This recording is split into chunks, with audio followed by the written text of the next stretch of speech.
Hi everyone, I'm Doug Bourn. I'm Professor of Development Education at UCL and also one of the chairs of the Academic Network of Global Education and Learning. Very much welcome you to this webinar, lunchtime webinar. Well, it's lunchtime where I am, but it may be different time zones wherever you are around the world. Okay, I'm very pleased to pass over to Joffy, and he's going to be talking about transformative education through ecocentric critical thinking. Joffy, over to you.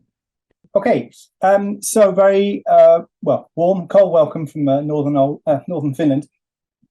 Today I'm going to talk to you guys about, I'm going to set the context, a little bit of context first, and then I'm going to talk about critical thinking, which is the subject of my doctoral research.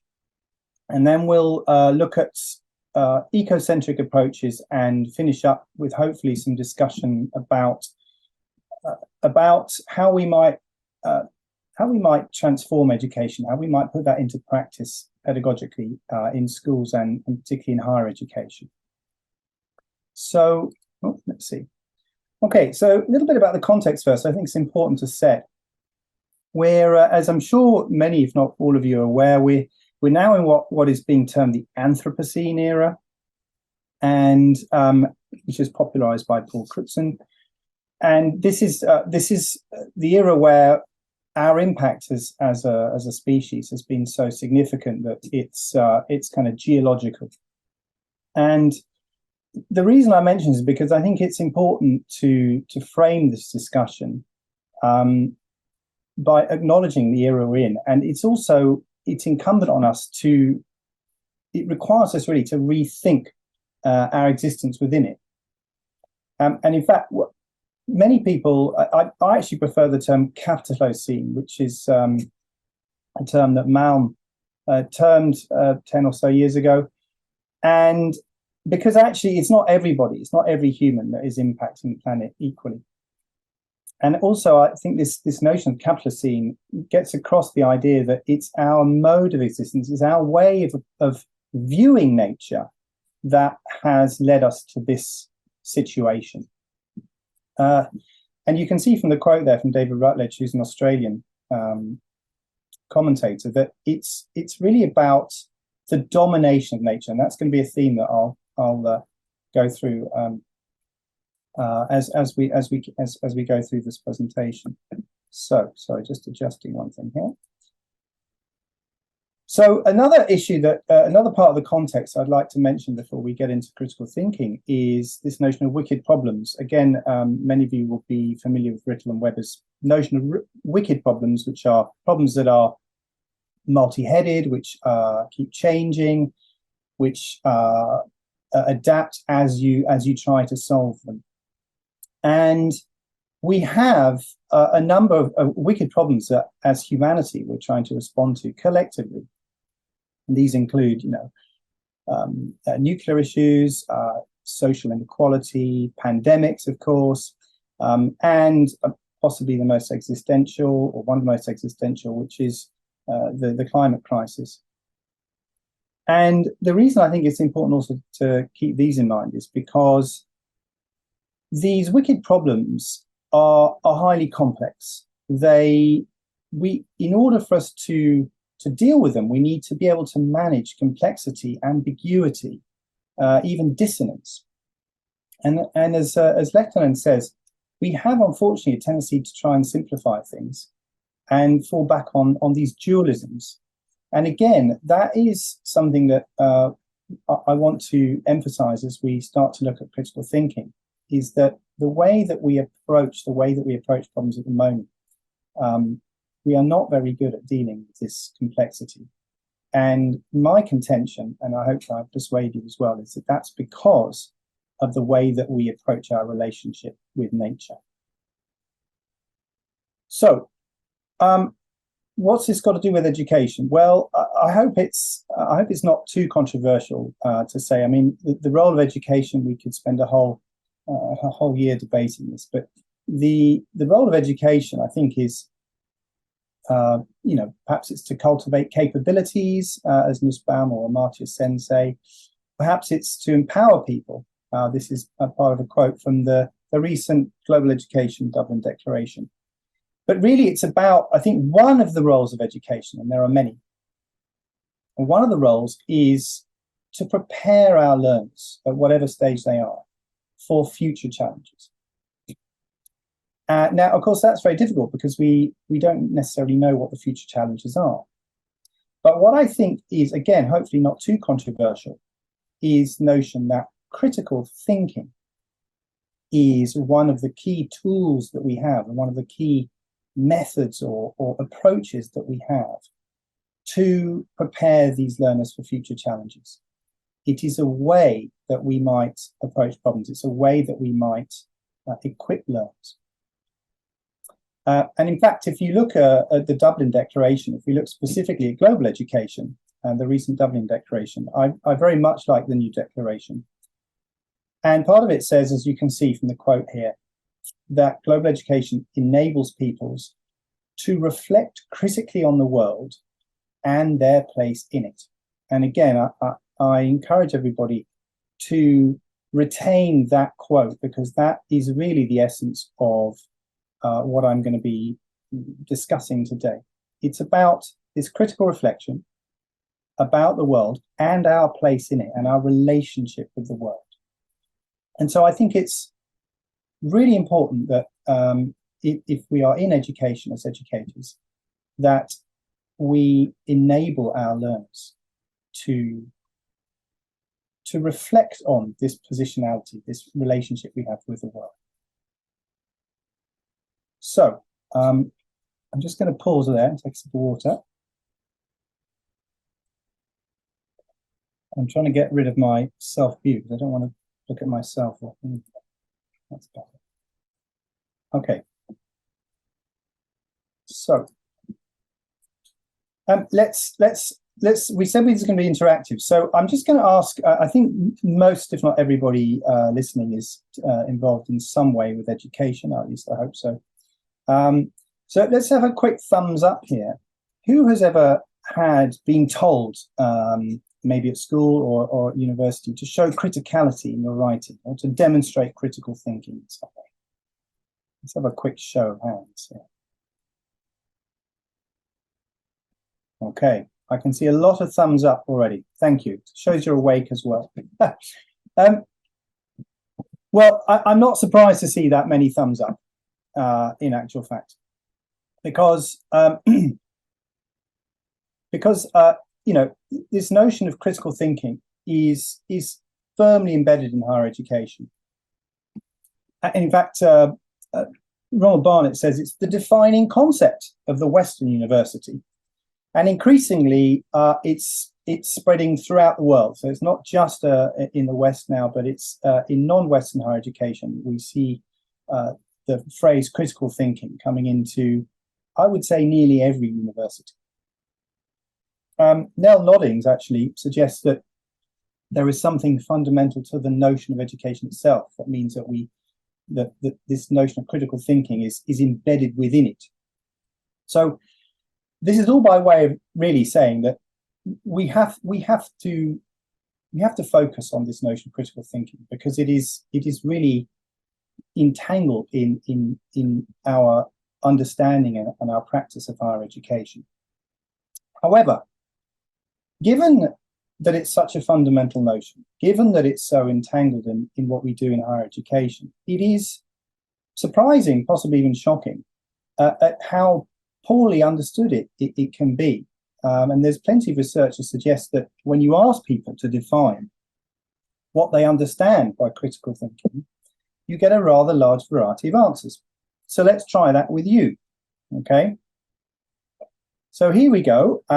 So this is now, and you'll notice this sort of friendly mustachioed man. Whenever you see this guy here, that means I'm expecting you to respond. So what do you view as the main component of critical thinking? All right, that's my question to you. Could it be a set of skills one deploys in reasoning? Is it to do with knowledge necessary of engagement with critical faculties? Is it attitude? Is it to do with creativity and problem solving? Or is it perhaps reflecting on, recognizing on your own positionality? What about something that isn't that? Maybe it's something else. So we did have a little poll here.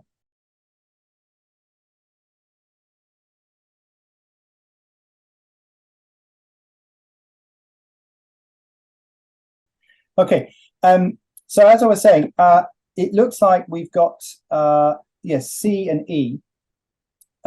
My own response is that it can be any and all of these things, with the possible exception of D. I think normally creative thinking is seen as somewhat different from critical thinking. Critical thinking, we'll talk about how critical thinking is defined in a moment. What I also wanted to encourage everyone, the other reason I wanted to ask everyone this question is because actually, did anybody think of another option, an option F, or an option 7 if we're going non-lettered? So one of the things that again that we're going to be looking at throughout this seminar is our assumptions. And one of the assumptions that I presume most of you had when I posed this question is that you needed to choose one of A to E, whereas in fact you might have chosen many of them, or all of them, or none of them, or another one. So let's have a look at what we might term critical thinking, or certainly when I refer to critical thinking, what I'm going to be referring to as in this seminar. And critical thinking really, I think the modern understanding stems from John Dewey, which he called reflective thought. Many of you seem to agree with that notion there, and has since been developed by Ennis to be reasonable reflective thinking, focused on deciding what to believe or do. So it's purposeful. And the point of critical thinking is to enable us to reflect and engage on important issues, such as these wicked problems that I mentioned earlier. And in fact, Davis says it's vitally important. So I think what I'm trying to suggest here is that critical thinking is embedded in our education system. It is, as I mentioned earlier, it is a key approach that we use to try and grapple with these important issues. Embedded within it is this notion of reflective thinking. So there's an element where we need to understand our own positionality. And I think it's also worth pointing out that, and again, this is more contested, but I think most researchers and most commentators on critical thinking agree that there are at least two main components of critical thinking, possibly more.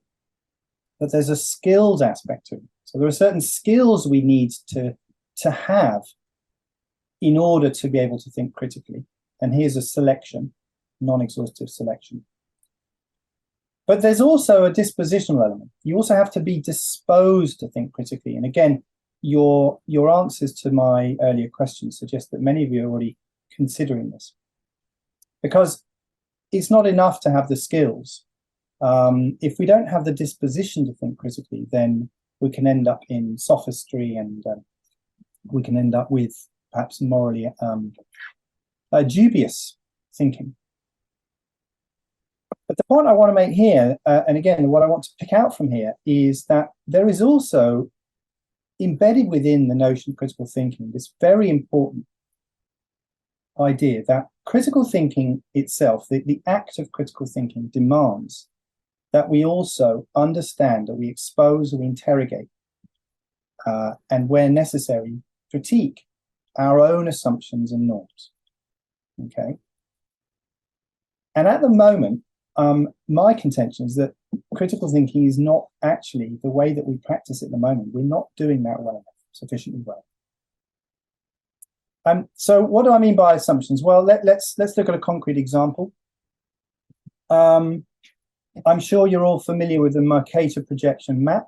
And maybe I can pause for a moment again to ask, and maybe some of you can put in the chat, what might be some of the assumptions, or what can anybody tell me of an assumption that comes with the Mercator map? What are the sort of critiques of the Mercator map? It's less and less used now for good reason.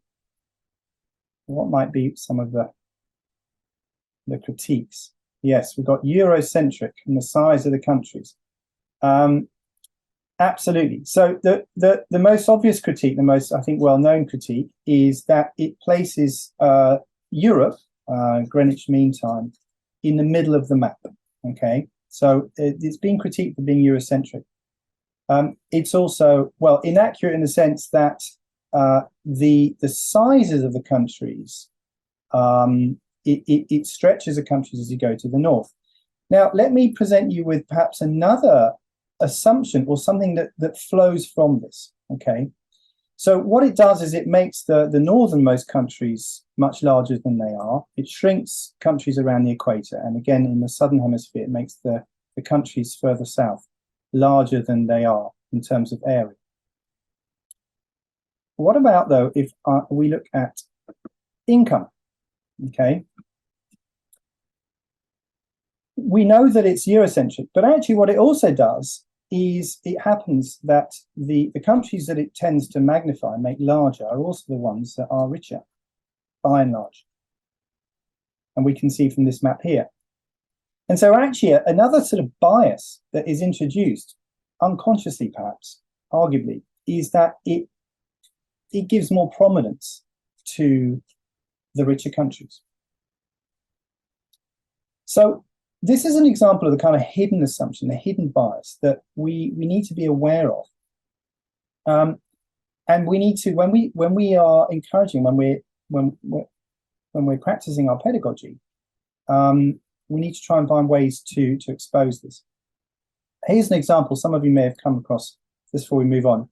There's a wonderful site called worldmapper.org. This might be a different way to expose learners to the world. This is the world showing the proportion of all, well, you can see on the chart here, proportion of all people on less than basically $2 a day. And what you can see from here, of course, is that nearly all the people who are below the extreme poverty line are in Africa or South Asia. So the point I'm trying to make here is, and encourage a thought to think about, is that we are all of us surrounded by a number of assumptions, and when we think critically in education and elsewhere, we need to make ourselves aware of these assumptions, and they're very difficult sometimes. That leads me on to some specific critiques of critical thinking.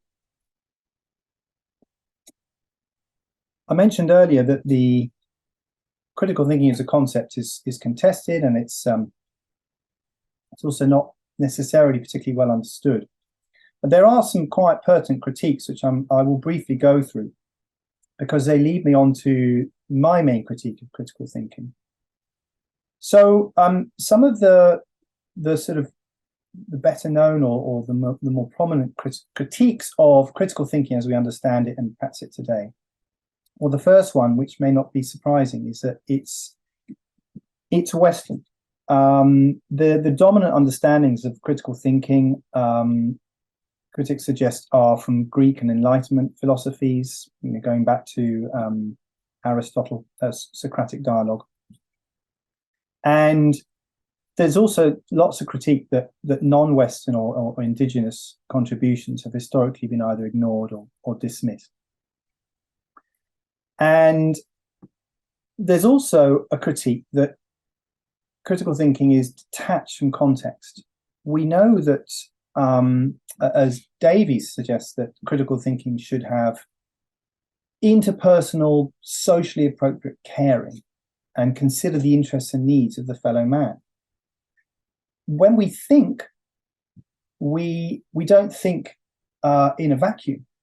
Our thought processes are influenced by where we're sitting, what is around us, who's interacting with us.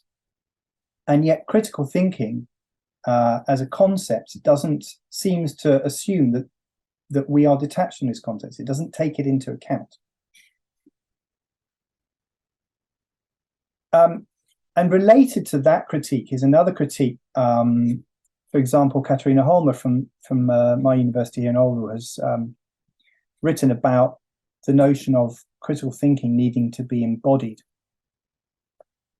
Again, this critique stems from the understanding that our thinking is a corporeal, is linked to our bodies.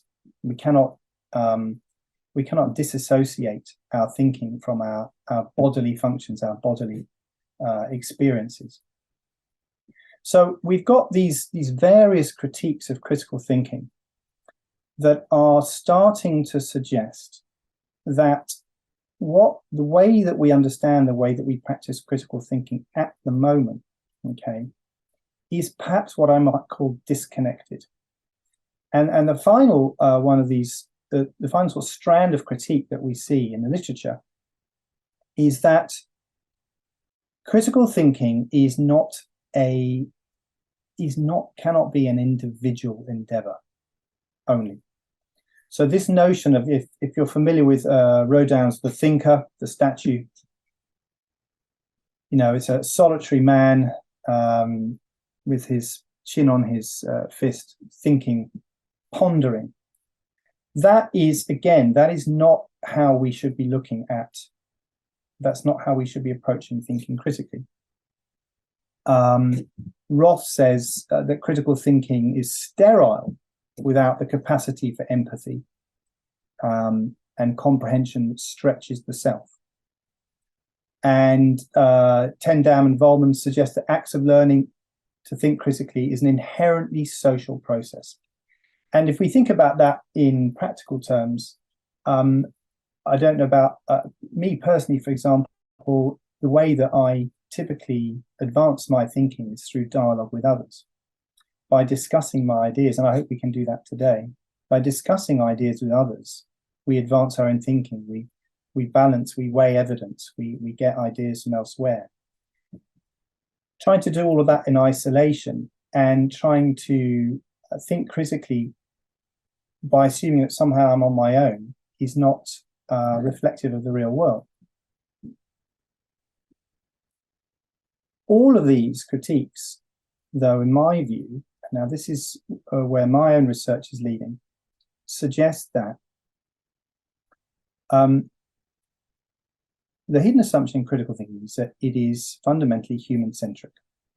In other words, when we are thinking critically in higher education at the moment, and in education more generally, we are not taking into account our anyone or anything outside of our own individual human person. Okay. So far, what I hope I've outlined is that we are in a situation where we are facing these,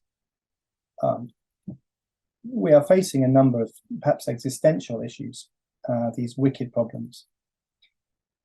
In an era where we have impacted the world so substantially that it requires a rethink. It requires us to at least reflect on our relationship with other living things, with our environment.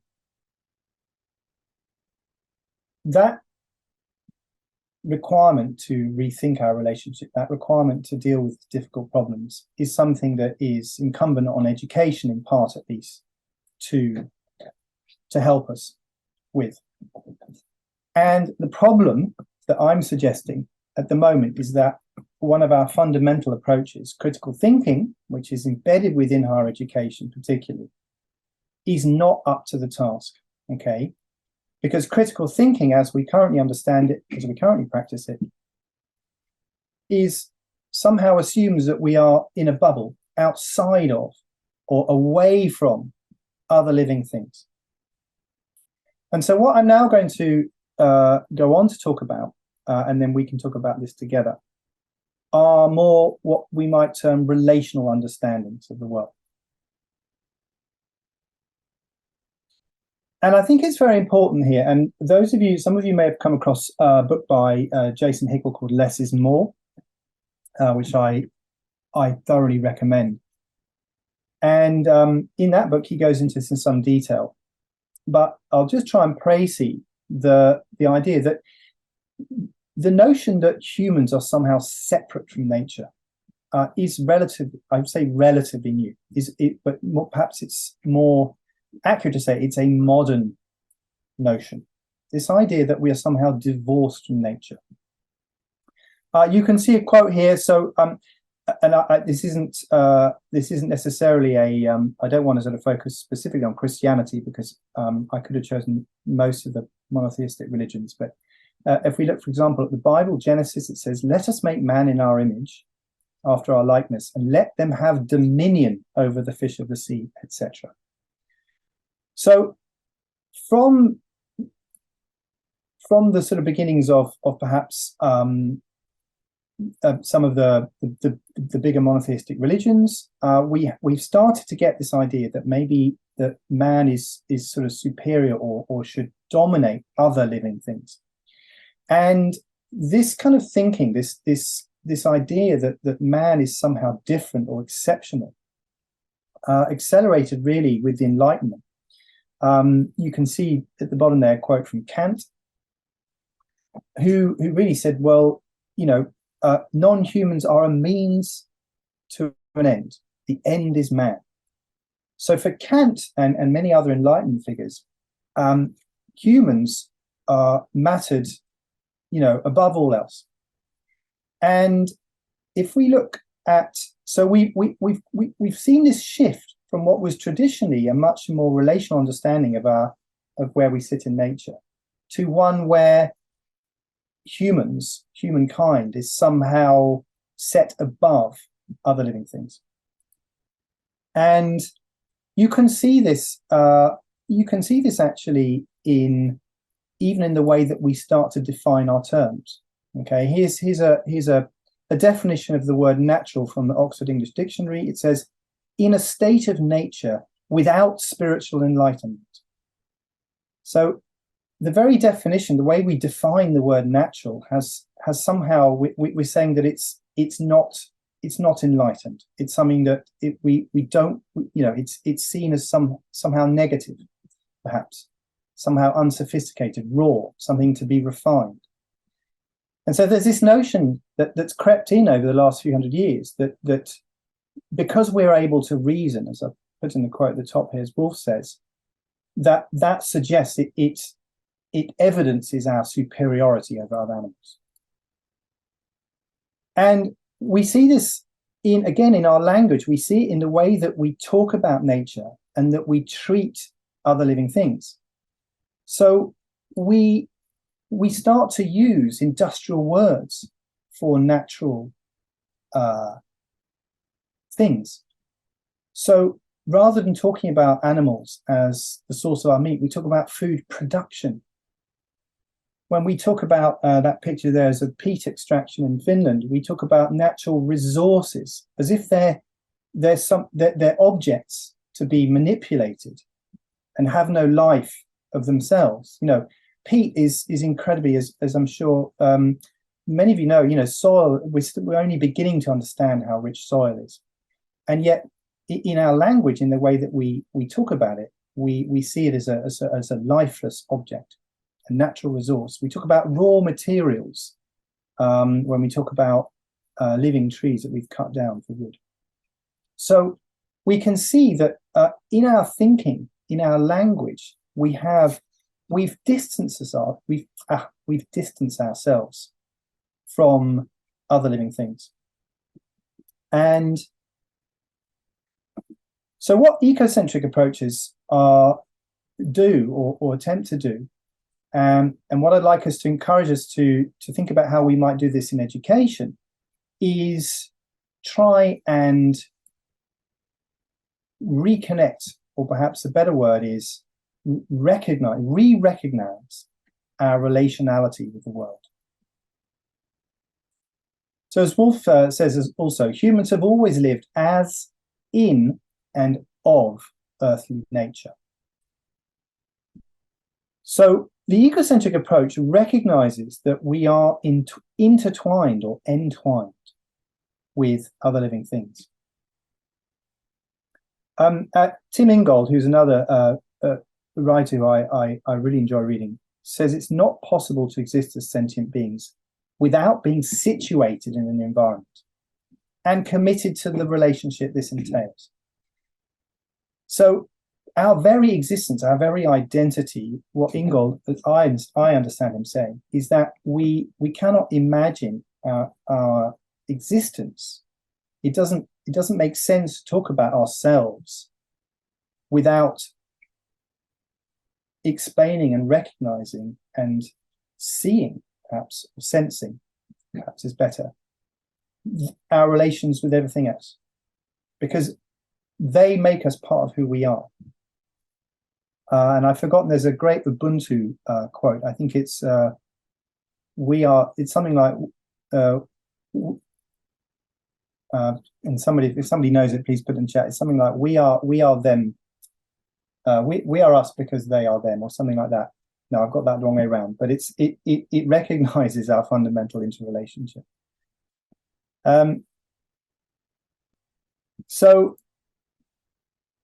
Just a final quote here. Some of you again may recognize Rosie Braidotti, who says, we need to mark the end of the self-reverential, she's coming at it from perhaps a more feminist perspective, the self-reverential arrogance of dominant Eurocentric notion of the human.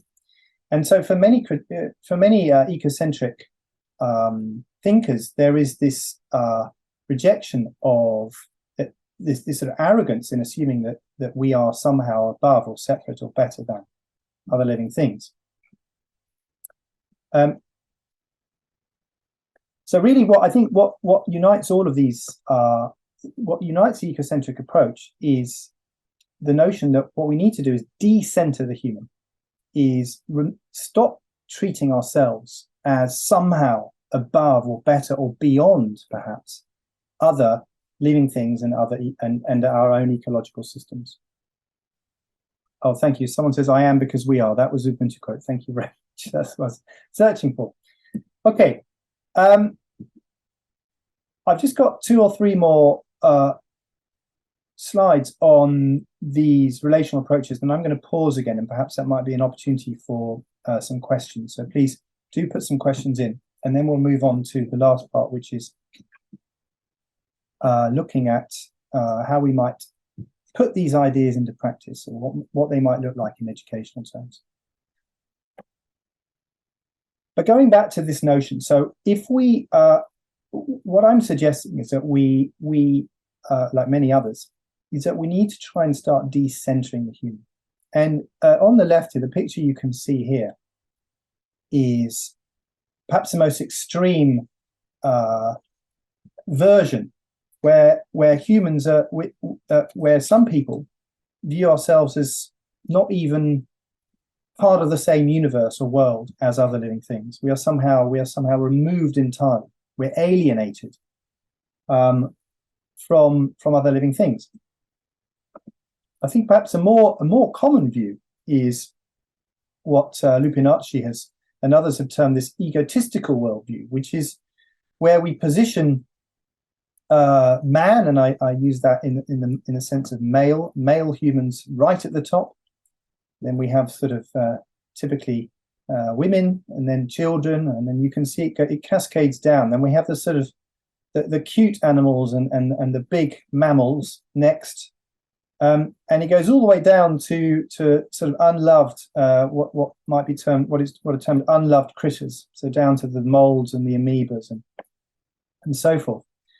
And this egotistical worldview is what I was referring to earlier. It sees man as, I use that word advisedly, it sees man as at the pinnacle, at the top, and everything else is subordinate in some sense. And so with the ecocentric worldview, what we're trying to do is we're trying to move to what we might term an ecotistical worldview, which is where, and it's been put in a circle deliberately. So there is no entry point, there is no top or bottom here. And all living things, and you could draw millions of lines between all of these different living entities, are all interconnected, and those connections cannot be broken. But most importantly, in this ecotistical worldview, humans are merely one living thing amongst many. So the ecocentric approach seeks to decenter the human. Okay, and I rather like this. For me, if I have to sum up the approach in one sentence, it's this: it's that what we're arguing is that humans are connected and a part of nature, not apart from it. Okay. I think what's important here, and again, I would, those of you interested, there is a wonderful paper written by the Commonwealth's Research Collective for UNESCO in 2020, which looks at education, it's called Reimagining Education. And in that they write that any sustainable future, so they focus on sustainability particularly, but that it requires that we stop separating humans from the rest of the world and learn to think more collaboratively. And again, when they write collaboratively, what they mean is collaborating not just with other humans, but with other living things. So there is a recognition, if we recognize that in order for us to start to tackle these wicked problems like the climate crisis, we haven't done a very good job. I think we can all agree that we are not doing a very good job about tackling the climate crisis. And I'm trying to be polite here. We need to fundamentally rethink the way that we approach these issues. And what I'm suggesting here is that, and ecocentric thinkers are suggesting, is that the problem lies in, one of the issues is that we are separating ourselves from the world, and that is not realistic. Okay, we can only start to comprehend these wicked problems when we embrace the complexity and the ambiguity and our fundamental interconnectedness. So I don't know to what extent those of you in this seminar want sort of lots of the theoretical background to this. I've got a couple of slides which I will just go through quickly, and then if there are questions or we want to go back to those, we can. This is an area I'm still reading on myself, so it's not it's still something I'm working on. But just my own view on this is just an idea of some of the relational approaches that in the literature.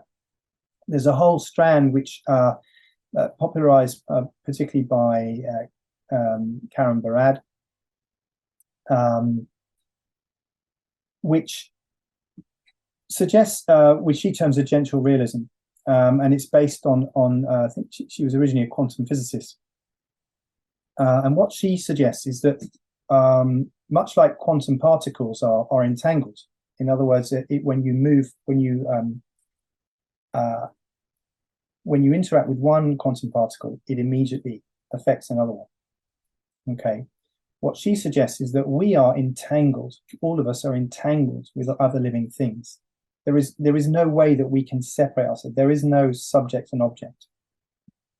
And she uses this rather than interactions, which suggests two separate things. She talks about interactions because she suggests that these interactions create all matter. Okay, we are created because we exist. Our existence is through interactions, our entanglement with other things. Another type of relational understanding has been around for a long time. And these are what we might loosely term indigenous knowings. I'm not trying to. I don't want to label too much, but there are plenty of understandings and learnings that have a very long history, where indigenous groups have an understanding of their reciprocal relationship with the land. So an example might be many of the Australian Aborigines have very deep reciprocal relationship with the land. They understand their place within it, and they understand that they cannot exist. Their identity is bound up with the land and the other animals. A third understanding is perhaps to approach this. There's also been approaches from a kind of a more what we might call post-humanist angle. Again, if you're interested, I highly recommend a great article by Pickering, 2005, where he gives this example of Asian eels. And I won't go through it because we haven't got time, but the post-humanist understanding is that we need to rethink our what they call the unitive analysis. So we need to view the thing as both the thing and the meaning.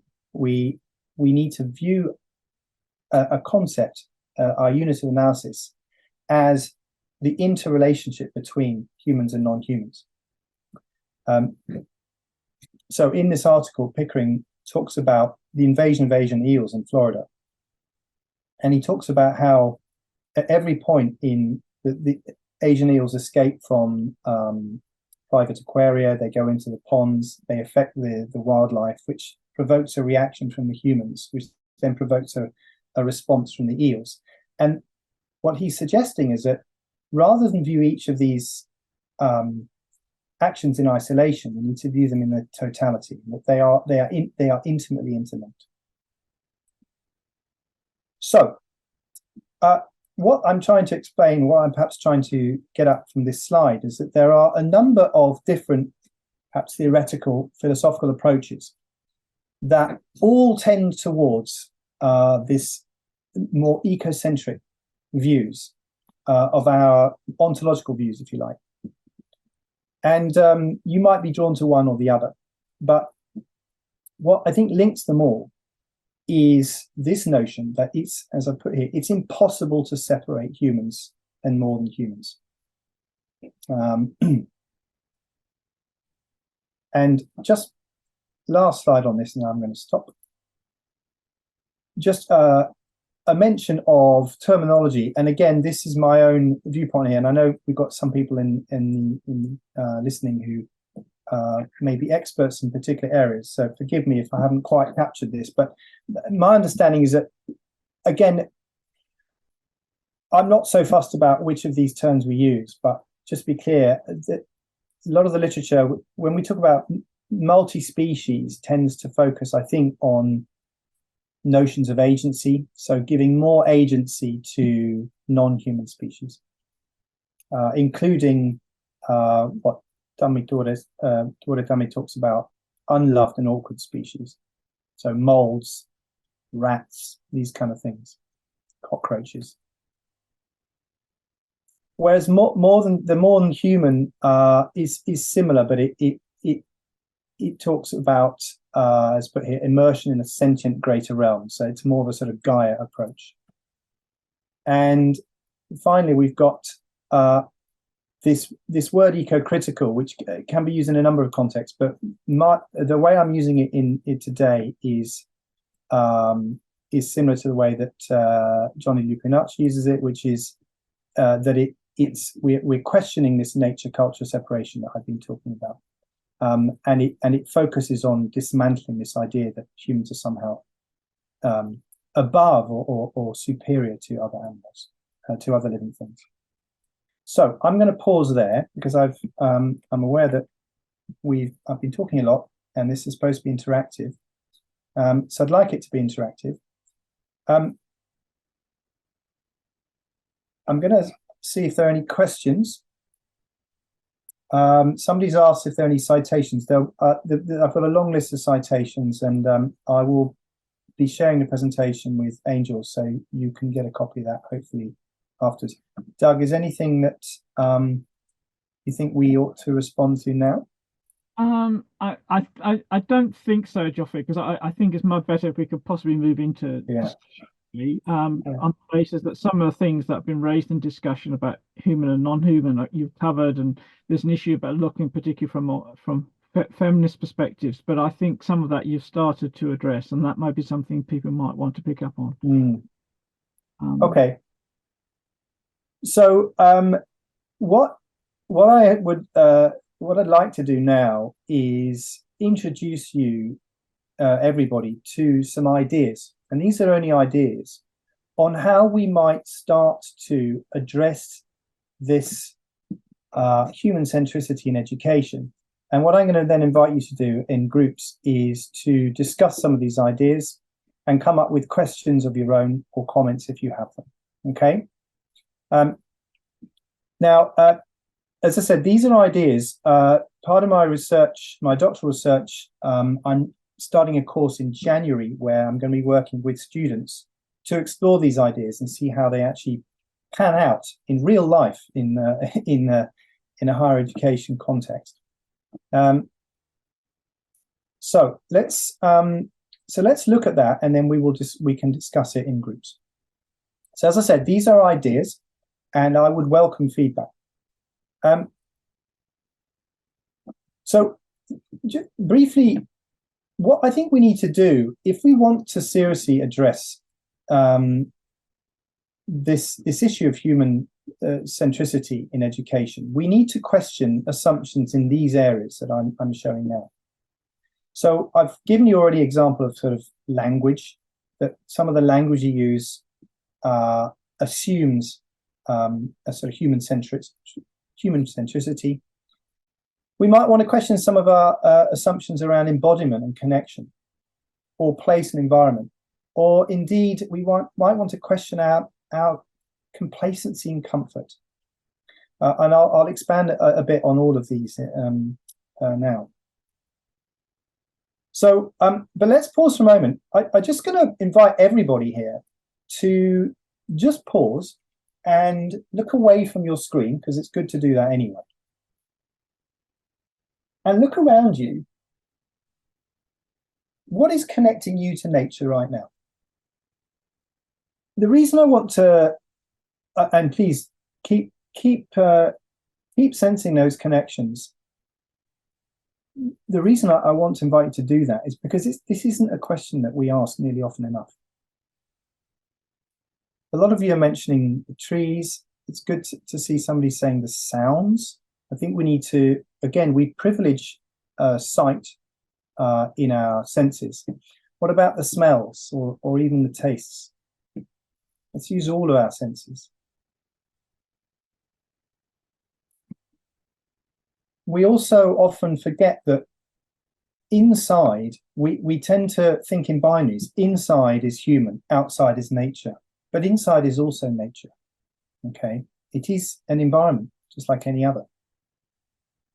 What's inside? How are you connecting with nature? I'm assuming you're all inside. Maybe some of you are wonderfully listening to this while walking in the woods or whatever, in which case, good on you. But if you're inside, how are you connecting? Because these are the kind of questions that we need to start asking our learners. Okay.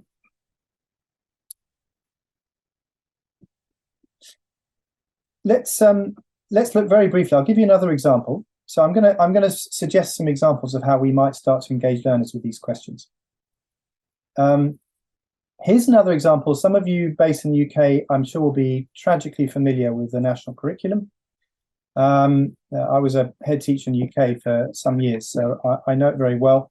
This is a quote from the Key Stage 3, which is 11 to 13-year-olds geography curriculum.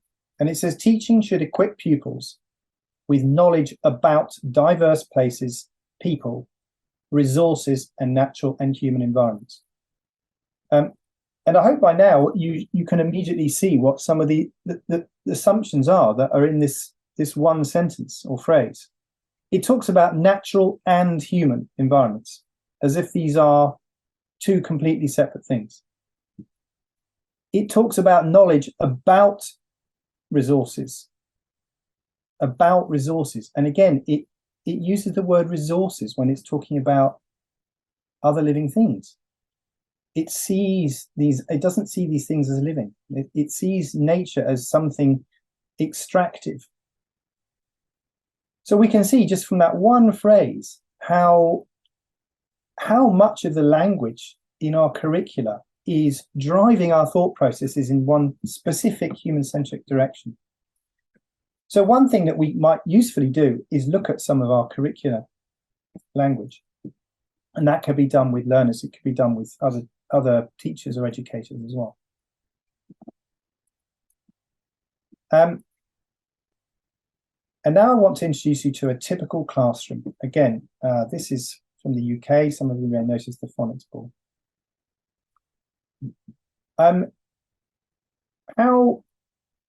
So this is again a question: how connected, or how good? What do we think of this classroom? Is this a suitable environment for learning?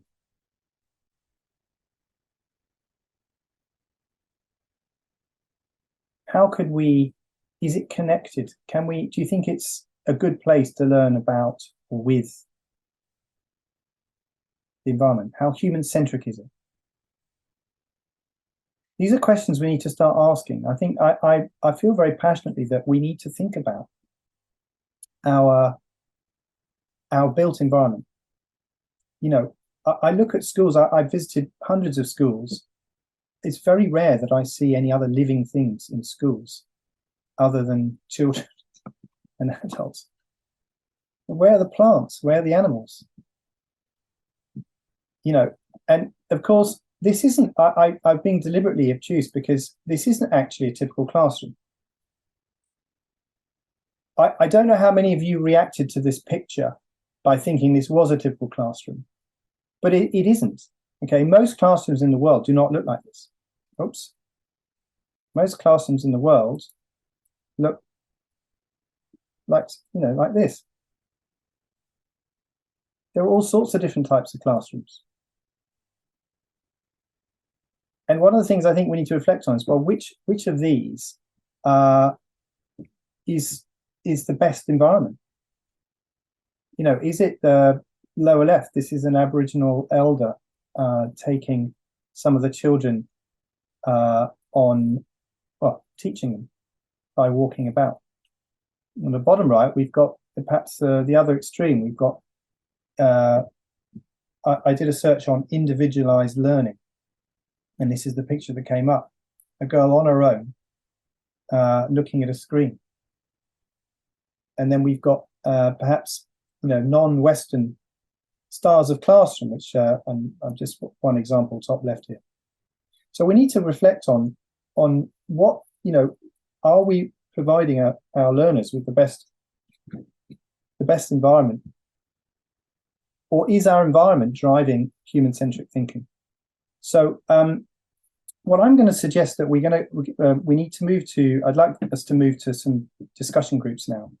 I'm going to introduce you to one other way. So I've shown, just to recap, I've shown a couple of things that we could do as educators to start to allow learners to rethink their human centricity. So encouraging them to look at, to connect to nature, to think about their connections, to look at the language that we use, to look at the built environment, okay?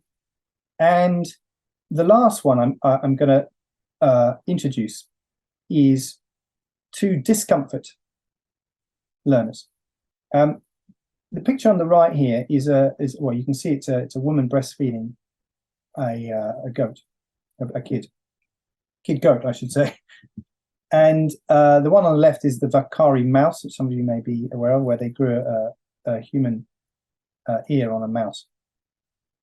Both of these pictures are unsettling to most people, and they're deliberately unsettling. I'm provoking you now in order to discomfort you, because if you read Bowler, he suggests that this pedagogy of discomfort is a way of starting conversations, of breaking down our assumptions. And perhaps one assumption we have here is our relationship to other living things. Okay, so one way that we might want to explore our relationality to nature is by first unsettling our educators. So what I would like us to do now, because we have about 25 minutes left, is I'm going to ask you to, we're going to put, hopefully Kessa's on the case now. we're going to move to discussion groups. Feel free to discuss any aspect, but I'm going to ask a question, which is, perhaps you, as a group, you can come up with either one question, or you could discuss one of these ways that we might start to explore ecocentric pedagogy within higher education or schools, if that's your medium. So I left you with this a suggestion that one way that we can engage learners with the discussion on human centricity, or rather our relationship with other living things, is through a sort of discomforting idea, by showing some what to many people might be perhaps some more shocking images. There's another whole area that I'm going to explore next term with students on my course, which is looking at notions of what it means to be human anyway. As we saw from some of these relational approaches, really reinterpret what we mean by our own identity, that actually we are not a discrete individual entity, or rather we need to stop seeing ourselves as discrete entities, and that actually our identity is made up of interactions, as Brad might say, with others, living things. So we can also approach this from what it's called a holobiont perspective, which is actually to suggest, well, what do we mean when we say that I am thinking? Who is the I? As you know, we're actually composed of millions of living organisms. We have within our own bodies, our physical bodies, lots and lots of different species that are all arguably symbiotically working together. So does it even make sense to talk about or to imagine ourselves as a singularity? So that might be one way to stimulate discussion, a broader discussion of human centricity versus perhaps ecocentricity. And of course, more and more there is a discussion, and this is very topical as well, of how do we define human in a world of, and I'm sure you're all aware of the recent news around AI. At what point, or how do we define what does it mean to be sentient? What does it mean to be human? We saw earlier that some of the, what I would argue, some of the more problematic thinking around human-centric thinking is this notion of human supremacy, that somehow we are superior to other living things because of our ability to be rational, our ability to reason. Well, what happens when other entities are able to reason equally well as we are? Or what happens when we lose part of the biology and we gain perhaps some of the technology within our own bodies? So again, this might be an interesting way to start to crack open these assumptions that we have about the way that we view the world and our position in it, and get us back to this really important aspect of criticality, which is this self-reflection. And following on from this kind of idea of what is a human anyway, we might also, and this is very much a multi-species or more than human approach, is to think about what do we mean by a living thing. And I want to just encourage you to broaden that beyond biological entities.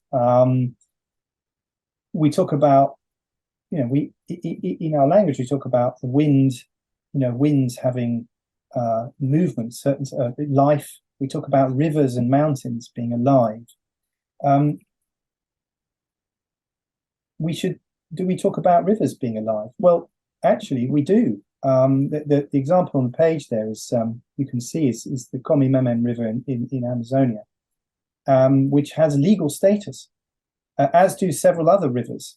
One in Canada, one in New Zealand have actually been defined as legal entities, living things that certainly in at least one case can sue, have legal standing to sue. So again, this is another way to encourage learners to reevaluate our notion of what it means, what we understand by a living thing, and what we understand by a relationship to living things. So I have hopefully given you. I hope I've given you an overview of situated ourselves in the context we're in at the moment with regard to the Anthropocene or Capitalocene and our need to tackle these wicked problems. I've also suggested to you that critical thinking is one of our most fundamental and important approaches that we use within education, but that at the moment there are issues with the way that we think critically that need to be addressed. And those issues are really tied to the fact that we are still too human-centric in our thinking, and that by making our thinking more ecocentric, we may be able to better understand, confront, tackle with, and interact with these wicked problems that we are facing. Thanks, Joffy. Excellent presentation and a really engaging process. And as always, it gives us more questions than answers and knows to think about these issues. Thanks, everyone.